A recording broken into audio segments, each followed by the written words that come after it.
Shiva English. Friends, हम लोगों ने प्रीवियस क्लास में जो स्पोकन इंग्लिश के बारे में जो देखा वो सेंटेंस के बारे में देखा कि सेंटेंस किसको कहते हैं और सेंटेंस के क्या काइंड्स होते हैं। जो 5 सेंटेंस हमने बताया था, assertive, interrogative, imperative, objective and exclamatory. तो स्पोकन इंग्लिश की जो शुरुआत हो रही है इसी 5 सेंटेंस पे बेस्ड हमारा होगा, जो टाइम, टेंस और जनरल सेंटेंस में आएंगे। तो इसमें हम लोग जो देखना है वो चैप्टर फर्स्ट स्टार्ट हो रहा है और इसमें टाइम और टेंस के बारे में बताया था। तो ये हम टाइम से ये रिलेटेड जो सेंटेंसेस सब आएंगे और इसमें 2 सेंटेंस के बारे में हमने प्रीवियस क्लास में देखा था, वो असर्टिव और इंट्रोगेटिव। ये दोनों सेंटेंस जो टाइम से कनेक्टेड है और टेंस से भी होगा, जो टेंस आगे बताएंगे हम आपको। लेकिन खास करके जो असर्टिव इंट्रोगेटिव जो है सेंटेंस, ये दोनों सेंटेंस को हम यहाँ लेकर चलेंगे और इन दोनों सेंटेंस के बारे में यहाँ जो चर्चा होगी, यहाँ जो हमने लिखा है इसको समझाएंगे अभी। और फ्रेंड्स, अगर आपने मेरे चैनल को सब्सक्राइब नहीं किया है तो इसको आप सब्सक्राइब कर लें। तो आइए टाइम के बारे में कि टाइम जो है वो आपको सेंस को बताता है, यानी वो क्या अर्थ रखता है। वो टाइम 3 फॉर्म में इसको क्लासिफाई किए गए हैं, प्रेजेंट टाइम, पास्ट टाइम और फ्यूचर टाइम।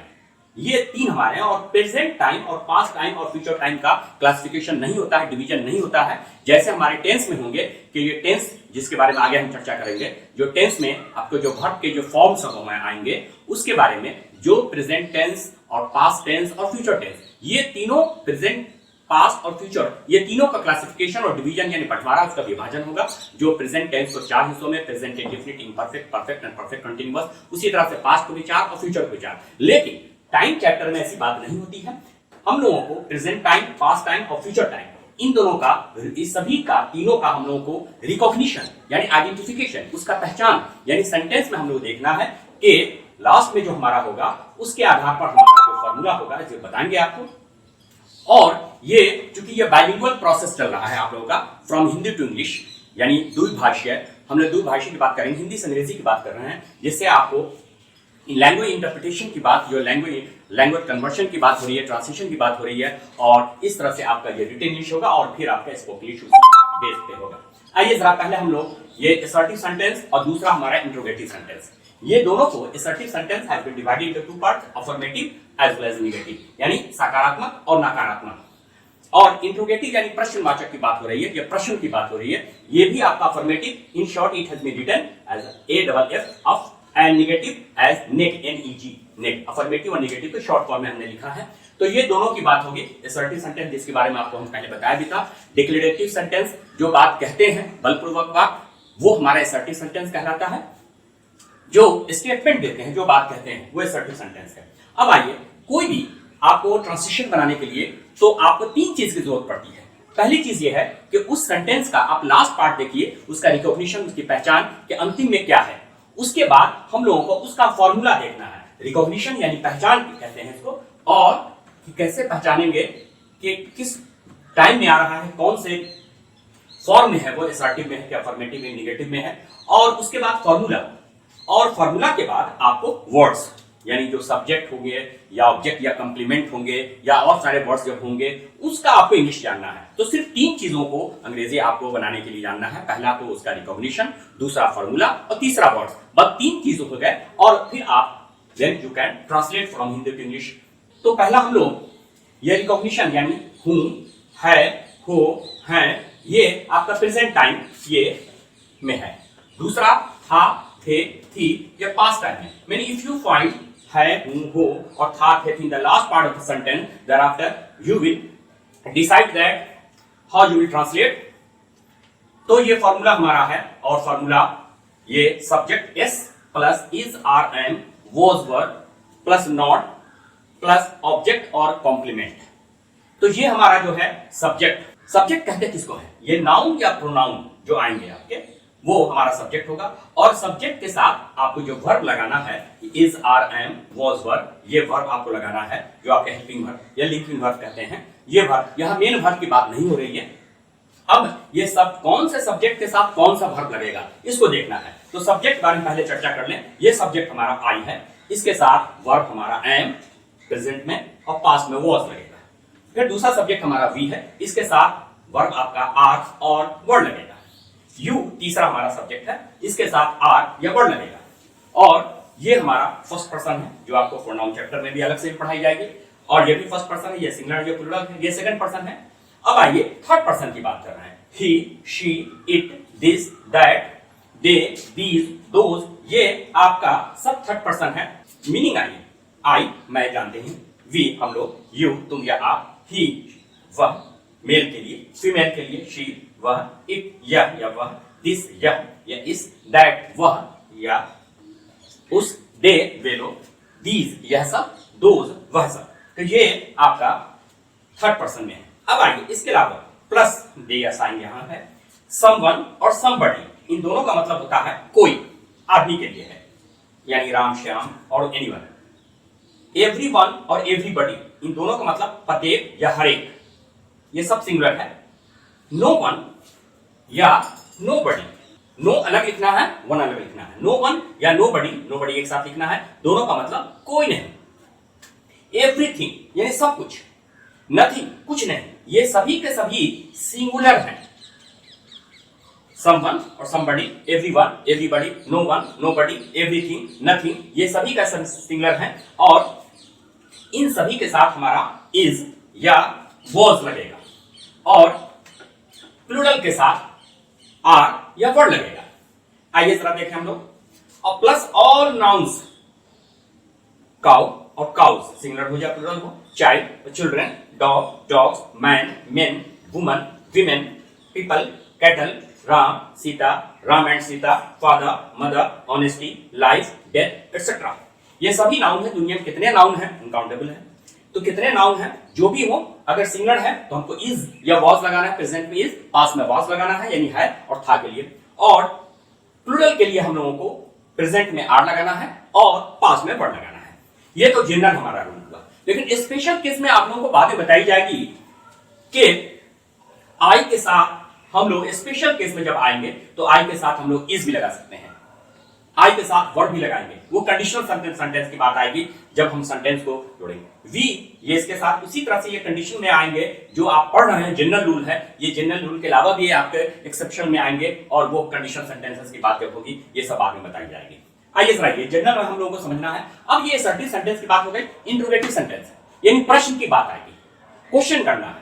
तो उसके लिए फॉर्मूला जो है आपको, ये असर्टिव का है, यहां देख रहे हैं ये असर्टिव है और ये इंट्रोगेटिव है। लेकिन असर्टिव इंट्रोगेटिव में कोई खास ऐसा नहीं है, बस आपका ये helping verb is, are, am, was, were, your, helping verb या लिंकिंग वर्ब, इसको सब्जेक्ट के पहले कर लेना। यहां देखें आप, ये सब्जेक्ट के इसके पहले ये आ चुका है, बस और कुछ नहीं। नॉट एज इट इज जैसे है और ऑब्जेक्ट का कंप्लीमेंट वैसे लिख दिया। लेकिन ये helping verb is, are, am, was, were है, इसके पहले आप WHQ लगा सकते हैं एज पर रिक्वायरमेंट, जैसा आवश्यकता होगा उसके अनुसार हम ये लगाएंगे। WHQ या WH वर्ड यानी प्रश्न शब्द, ये तो प्रश्नवाचक शब्द जो आएंगे इसके बारे में हम लोग आगे चर्चा कर रहे हैं। WHQ या WH वर्ड कहते हैं। ये इतने सारे हमारे हैं, जो 9 हमारे हैं। What, who, whom, whose, which, where, where, when, why, how। फिर हाउ से हम 4 बनाते हैं, how much, how many, how long and how far. इसका मीनिंग जरा देखें। हम लोग इसका मीनिंग 2 तरह से देख रहे हैं। एक देख रहे हैं ये हमारा प्रश्न की बात होगी, ये क्वेश्चन, और ये हमारा फुल स्टॉप की बात होगी। ये 2 सेंटेंस को जब जोड़ेंगे तो ये हमारी बात होगी। इसलिए इस पर जरूर ध्यान रखना है कि ये हमारा जो है इससे फिलहाल आपको मतलब नहीं है, हमको मतलब है इससे, इसलिए इस पर गौर करना आपको है। आइए जरा देखें। व्हाट एक प्रोनाउन और एडजेक्टिव दोनों के फॉर्म में होगा। कैसे होगा बताएंगे। यानी प्रोनाउन सिंगल होगा और एडजेक्टिव के रूप में होगा, यानी व्हाट के बाद कोई भी नाउन ले आएंगे तो एडजेक्टिव के बाद नाउन लगता है, तो हमारा वो ये एडजेक्टिव फॉर्म में आ जाएगा। व्हाट का मतलब क्या या कितना या किस। लेकिन व्हाट का दूसरा मीनिंग होता है जो। ये 2 सेंटेंस को जब जोड़ेंगे, ये कंजंक्शनल जब स्टार्ट होंगे, 2 सेंटेंस को जोड़ेंगे तो वहां पर आपका व्हाट का मतलब जो निकलेगा। डू व्हाट आई से, करो जो मैं कहता हूं। ये अभी आपकी चर्चा इसकी नहीं होगी, ये बाद में होगी। लेकिन क्योंकि यहां पर व्हाट वर्ड आ रहा है तो आप जानना चाहें कि व्हाट का मीनिंग बचपन से ही देखते चले आ रहे हैं कि व्हाट का मतलब क्या है। लेकिन व्हाट का बहुत सारा मानी है और व्हाट का एक मानी और भी होता है और उसका मीनिंग होता है व्हाट माने कितना। वो एक्सक्लेमेटरी सेंटेंस में भी बताई जाएगी। व्हाट का मतलब कितना, और कितना ये कोई प्रश्न नहीं है, ये एक्सक्लेमेशन है। और कितना का सेंस होता है बहुत। ये एक्सक्लेमेटरी सेंटेंस में आपको बताई जाएगी बहुत। यानी व्हाट अ नाइस आइडिया, यानी कितना अच्छा विचार। व्हाट ए लवली सीन, कितना सुंदर सीन, दृश्य। तो ये व्हाट का मतलब कितना भी होता है और व्हाट का मतलब जो भी होता है। आई व्हाट के बाद हम लोग दूसरा आ रहे हैं हु का मतलब होता है कौन, या इसी को किसने भी कहते हैं, इसको किससे या किनसे भी कहते हैं और किसको भी कहते हैं, सब एक ही चीज है, कौन ही का है। लेकिन व्हाट का ये हु का मतलब जो और जिसने भी होगा। ये सेंटेंस को, दो सेंटेंस को जोड़ने में इस्तेमाल होगा, कंजंक्शनल की बात करेंगे। लेकिन मीनिंग चूंकि हम लोग ये देख रहे हैं WHO वाला वर्ड का, तो मीनिंग दोनों पार्ट देख रहे हैं, एक हमारा इंट्रोगेटिव पार्ट भी है और एक हमारा जो है कंजंक्शनल भी है, यानी ये दो जोड़ने की बात आएगी। अब आइए तीसरा, इसी हु से बनाया हूं, और हुम का मतलब किससे या रिस्पेक्ट में हम लोग किनसे कहते हैं, और फिर इसका मीनिंग दूसरा मीनिंग जिससे या जिनसे। फिर तीसरा ये हुज मतलब किसका या किसके या किसकी, एक ही है चीज है, और किसका को रिस्पेक्ट में हम लोग किनका, और किसके को किनके, और किसकी को किनके कहते हैं। अब आइए हुज का हम लोग फिर दूसरा मीनिंग देख रहे हैं, ये कंजंक्शनल में आएंगे, जिसका, जिसके, जिसकी, इसी को जिसका को जिनका, जिनके और जिनकी कहते हैं। नेक्स्ट टाइम ये भी हमारा प्रोनाउन एडजेक्टिव दोनों फॉर्म में होंगे, ध्यान रखिएगा, इसलिए रेड से हमने लिखा है व्हाट को प्रोनाउन एडजेक्टिव, हुज को प्रोनाउन एडजेक्टिव। अब आइए विच, कौन या किस, ये इंट्रोगेटिव, फिर हमारा कंजंक्शन में जो या जिस। वेयर सिर्फ एक मीनिंग होता है यहाँ कंजंक्शन इंट्रोगेटिव में, कहां, और यहाँ जहां। व्हेन कब, यहाँ जब। व्हाई क्यों। अब आइए हाउ, हाउ कैसा, कैसे, कैसी। लेकिन इसी हाउ से हमने बनाया how much, how many, how long, how far. How much ये कितना, कितने, कितनी, अनकाउंटेबल है, यानी इसको नहीं गिना जा सके, जो भी मैकेनिकल या एब्स्ट्रैक्ट नाउन वगैरह होंगे ये सब, तो उसके बारे में how much money, how much rice, how much time, ये हमारा अनकाउंटेबल के लिए। लेकिन हाउ के साथ जब मेनी लगा देंगे, क्योंकि मेनी काउंटेबल के लिए जिसको गिन सकते हैं, how many boys, how many girls, how many stars, how many countries etcetera, तो ये हमारे कितना, कितने, कितने जो काउंटेबल के बारे में। अब आइए हाउ लॉन्ग माने कब तक, और हाउ फार का मतलब किस हद तक या कितना दूर। तो ये हमारा आपका इंट्रोगेटिव हो गया। और फिर हम लोग अलग अलग चर्चा, अब हम लोग ट्रांसलेशन इंटरप्रिटेशन की बात आ जाए। ये जो फार्मूला है, ये फार्मूला और ये फार्मूला, इसी दोनों फार्मूला पे बेस हम लोग इस पर देखें। अब कुछ हिंदी सेंटेंसेस लिखे हुए हैं जो असर्टिव फॉर्म में है, और दूसरा हमारा इंट्रोगेटिव फॉर्म में है। जो आपको इस फार्मूला पे असर्टिव का यहाँ फार्मूला है और इंट्रोगेटिव का यहाँ फार्मूला है, इन दोनों को फॉलो करना है। और इसमें पहला हमने सेंटेंस लिखा, ईश्वर हर जगह है, यानी भगवान हर जगह है। इसको आप आइए, ईश्वर ये सब्जेक्ट हमारा है, गॉड, उस पर हमारा इज या आर या वॉज वर्ब, तो हर जगह है, सिंगुलर हमारा है, तो गॉड इज। और हर जगह को हम लोग कहते हैं everywhere, God is everywhere, God is everywhere. इसको एक वर्ड में अगर करना चाहते हैं तो गॉड इज ओमनीप्रेजेंट। एवरीवेयर का सेंस होता है ओमनीप्रेजेंट, यानी सर्वव्यापी, यानी ईश्वर हर जगह मौजूद रहने वाला है। गॉड इज एवरीवेयर या गॉड इज ओमनीप्रेजेंट, इसको हम लोग ओमनीप्रेजेंट का नाम भी दूसरा हमारा है। ये देखिए असर्टिव है और इसका हमने इंट्रोगेटिव बनाया, क्या ईश्वर हर जगह है, यानी अब इसी आपको ये सब्जेक्ट है और ये वर्ब है, ये सब्जेक्ट ये वर्ब, इस वर्ब को इस सब्जेक्ट के पहले ले आना है। यहां देखना है, इस सब्जेक्ट के पहले ये वर्ब आ गया, यानी इसको पहले कर दीजिए, इज गॉड एवरीवेयर। एवरीवेयर आप उतार दीजिए, इसको कॉपी कर दीजिए एवरीवेयर, और इसी को आप लिखना चाहते हैं एक वर्ड में, इज गॉड ओमनीप्रेजेंट। आइए दूसरा, मैं तुम्हारे साथ हूं। आइए फॉर्मूला यहां फॉलो कर रहे हैं, आई सब्जेक्ट हो गया और आई के साथ एम लगता है, बता चुके हैं, और साथ का इंग्लिश होता है विद, आई एम विद, और आप तुम्हारा या you, I am with you, I am, और जो आपका प्रीपोजिशन जो भी है अगर है तो लगाइए, और फिर ऑब्जेक्ट आपका आ गया with you, I am with you, मैं तुम्हारे साथ हूं। आदमी मरणशील है, यानी आदमी जो होते हैं, जितने भी जीव हैं, जितने भी क्रीचर्स हैं, सब मरते हैं, तो आदमी यानी मैन इज, मरणशील को हम लोग मॉर्टल कहते हैं,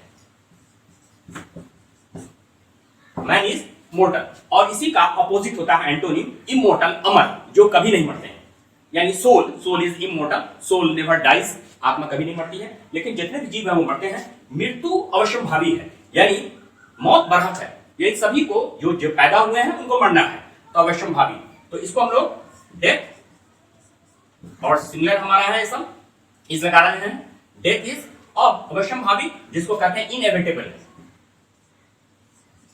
इनएविटेबल जो होना।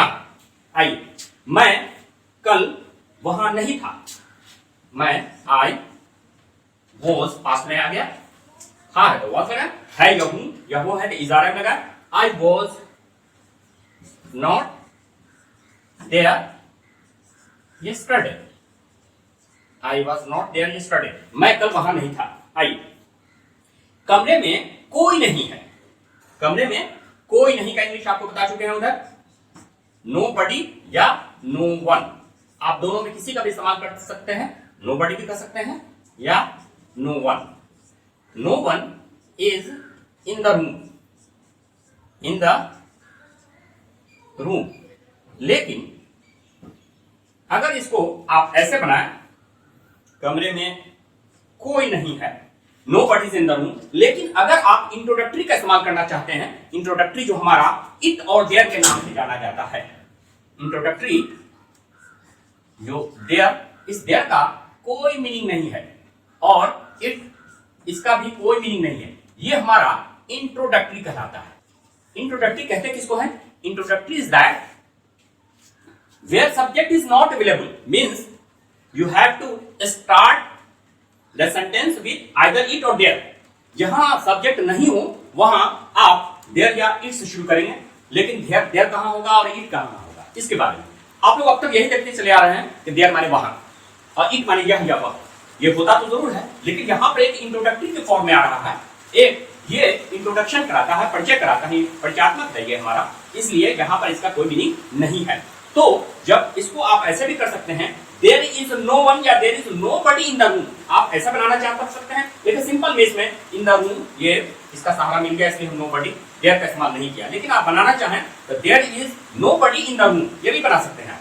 दूसरा ये सब कुछ नश्वर है, यानी सब कुछ फना हो जाने वाला है, मिट जाने वाला है, सब कुछ यानी everything, everything is perishable, perishable. अब पेरिशेबल का मतलब होता है, पेरिश का मतलब होता है मिट जाना, तो मिट जाने लायक, यानी सब कुछ फना हो जाएगा, कुछ भी नहीं रहेगा। तो ये हमारा सब कुछ नश्वर है, एवरीथिंग इज पेरिशेबल। आइए, ये सब बेकार है, ये सब बेकार है, ये सब का इंग्लिश दीज, ये सब का दीज आर या दीज थिंग्स कह सकते हैं, these are futile, futile, futile का मतलब बेकार, useless, these are useless, useless. सब सुबह है, अब आइए यार सुबह है, मॉर्निंग इज आप कर नहीं सकते हैं, क्योंकि सेंटेंस बनाने के लिए आपको सब्जेक्ट भर ऑब्जेक्ट होना चाहिए। तो सुबह है, तो इस केस में आप जब सब्जेक्ट नहीं है वहां पर आप इट का इस्तेमाल करेंगे, और इट का इस्तेमाल हम लोग कहां पर करते हैं? सीजन्स हो या टाइम हो या स्मॉल क्रीचर्स हो, इन सब चीज में हम लोग, या एम्फैटिक सेंटेंस बनाने में भी, इन सब चीजों बनाने में हम लोग एक्सेट्रा करेंगे। ये देखिए सुबह, it is morning, it is morning, तो ये सुबह है, इस इट का कोई मीनिंग नहीं है, लेकिन आपको लगाना पड़ेगा, सब्जेक्ट का काम करेगा ये, इज मॉर्निंग, तो ये हमारा इट इज मॉर्निंग। अब आइए नेक्स्ट, 7 बजा, यहां भी देखिए टाइम के बारे में हो रहा है, 7 बजा, it is 7 o'clock, o'clock, o'clock का ध्यान रखें, ओ का सेंस ऑफ 7 o'clock, लेकिन 7 बजा तो मतलब ये सुबह भी और शाम भी हो सकते हैं, तो वहां सुबह और शाम क्लियर करना के सुबह के 7 बजे हैं, तो वहां पर हमारी बात आती है लैटिन के, यहां वर्ड है एएम और पीएम। एएम जिसको एंटी मेरिडियम कहते हैं और पीएम यानी पोस्ट मेरिडियम कहते हैं।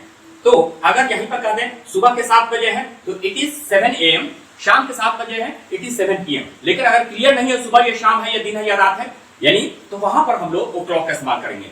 12 बजे तक हम लोग जो है, दिन के 12 बजे तक हम AM, और 12 बजे से लेकर 12 बजे रात तक, दिन के 12 से रात के 12 बजे तक को PM कहते हैं। एंटे, नॉट एंटी, एंटे मेरिडियम और पोस्ट मेरिडियम। पोस्ट का एंटे मतलब बिफोर का सेंस, पोस्ट मेरिडियम। तो ये हमारा लैटिन है, जो आपको इंग्लिश में बहुत सारे वर्ड्स बताए जाएंगे। यहां लिए वे लोग बीमार हैं, ये सिंपल ट्रांसलेशन लिखा है, दे आर सिक, सिक यानी बीमार, इक का मतलब बीमार, ये सिंपल अभी लिखा है, अभी आगे हम और भी सेंटेंस, बड़े सेंटेंस हम लेंगे। अब आइए, कुछ हमारा इंट्रोगेटिव यहाँ है। तुम किस क्लास में हो? तुम किस क्लास में हो? किस क्लास का यहाँ सेंस है व्हाट क्लास। What class. आइए, व्हाट का मतलब हमने क्या भी देखा, यहां पर देखना है किस, यानी कौन से क्लास में। What class are you in. Are you in. आप लोगों ने देखा कि व्हाट का मतलब क्या, लेकिन व्हाट का मतलब हमने किसी बताया, कौन का सेंस भी है। तो what class are you in, ये हमारा देखिए ये WHQ में आ गया, लेकिन ये एडजेक्टिव के रूप में इस्तेमाल हो रहा है, इसके बाद इसलिए हम नाउन लगाया है। ये देखिए व्हाट क्लास, कौन से क्लास, आर यू तुम हो, इन यानी में, और तुम्हारा क्या नाम है, व्हाट इज योर नेम, तुम्हारे पिताजी क्या है यानी क्या करते हैं, व्हाट इज योर फादर। तो ये व्हाट का मतलब क्या का सेंस है, यहाँ पर व्हाट का मतलब किस यानी कौन है। तुम्हारी कलम कौन है, तुम्हारी कलम यानी तुम्हारी कलम, ये कौन, सबसे पहले WHQ, ध्यान रखना है WHQ, उसके बाद इज़ार है, वाज वेयर जो भी है, फिर सब्जेक्ट अगर है आगे कौन, which is your pen, which is your pen यानी तुम्हारी कलम कौन है। कौन, ये विच का इस्तेमाल हम लोग लिविंग और नॉन लिविंग दोनों के लिए इस्तेमाल करते हैं, आदमी के लिए भी इस्तेमाल होगा, लेकिन हम लोग आगे देखते जरा। विच इज योर पेन, अब तुम्हारी कलम कौन, कलम तुम्हारी है, दोनों चीज देखिए, दोनों सेंस एक ही है। ये तुम्हारी कलम एक साथ है, यहाँ कौन कलम, कौन के साथ कलम लगा हुआ है, तुम्हारी है, शब्द एक ही है, लेकिन यहां देखिएगा ये एडजेक्टिव को फॉर्म में इस्तेमाल है, कौन कलम, विच पेन इज योर्स करना है, ये आपको पॉजिटिव फॉर्म में आया है, योर भी और योर्स भी, लेकिन लास्ट में आप योर का इस्तेमाल नहीं कर सकते हैं, लास्ट में आप योर्स का इस्तेमाल करेंगे, या माइन हमारा हो, या हमारा देयर्स हो, या हमारा हर्ष हो, ये सब लास्ट में और हिज दोनों में होता है। तो विच पेन इज योर्स, कौन कलम तुम्हारी है, इसके बारे में बहुत बार सारे सेंटेंसेस लिखेंगे।